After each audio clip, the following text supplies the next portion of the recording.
देश में शुरू हुआ नए अवसर, नए इंफ्रा का नया दौर।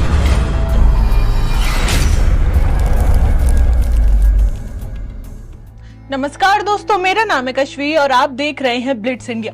आज हम आपको बताने जा रहे हैं कि जब तापमान 48 डिग्री से 50 डिग्री सेल्सियस के बीच होता है तो मानव शरीर के लिए कितना खतरनाक हो सकता है और ब्रेन से लेकर शरीर के अलग अलग हिस्सों में ये गर्मी कैसे अलग और गंभीर असर करती है।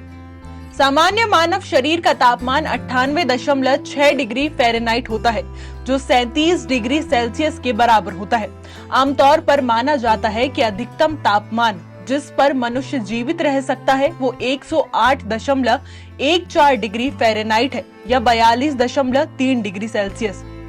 43 डिग्री सेल्सियस या उच्च तापमान शरीर के प्रोटीन को बिगाड़ सकता है, मस्तिष्क को जबरदस्त नुकसान पहुंचा सकता है।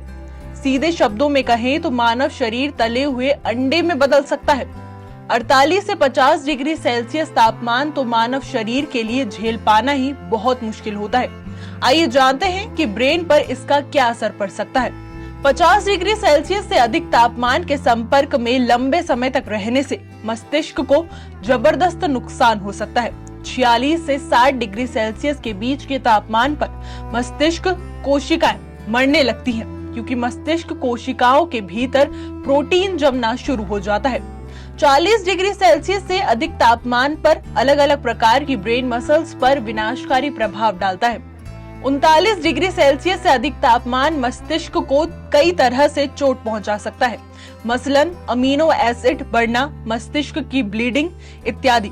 50 डिग्री सेल्सियस काफी ज्यादा तापमान है जो मस्तिष्क कोशिकाओं को तेजी से नुकसान पहुंचाता है और फिर इस नुकसान की भरपाई नहीं की जा सकती।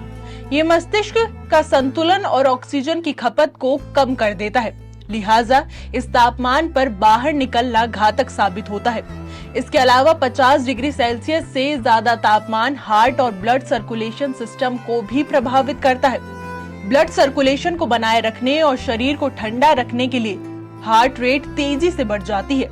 ये उन लोगों के लिए विशेष रूप से खतरनाक हो सकता है जिन्हें पहले से हार्ट डिजीजेस हैं।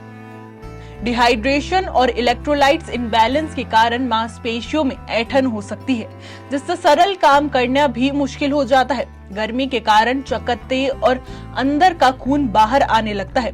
त्वचा के पास की रक्त कोशिकाएं फट सकती है। ऑक्सीजन या न्यूट्रिएंट्स की कमी वाले क्षेत्र में ब्लड फ्लो बढ़ जाता है। अधिक तापमान से सांस लेने की दर भी बढ़ जाती है, जिससे तेज या शैलो सांस लेना की समस्या हो सकती है। 100 बात की एक बात यह है कि 50 डिग्री सेल्सियस से अधिक तापमान में लंबे समय तक रहने से गर्मी से थकावट, हीट स्ट्रोक और यहाँ तक कि मृत्यु भी हो सकती है। अगर इसका तुरंत इलाज ना किया जाए तो इन प्रभावों को कम करने के लिए ये उपाय किए जा सकते हैं, जैसे पर्याप्त मात्रा में पानी पिएं, अधिक मेहनत वाले कामों से बचें और जब भी पॉसिबल हो शेडेड और कंडीशन्ड स्पेस का प्रयोग करें। ब्लिट्स इंडिया की आज की रिपोर्ट में बस इतना ही। कैसा लगा आपको हमारा ये वीडियो, कमेंट करके जरूर बताइएगा। देश और दुनिया की तमाम खबरों के लिए देखते रहिए ब्लिट्स इंडिया।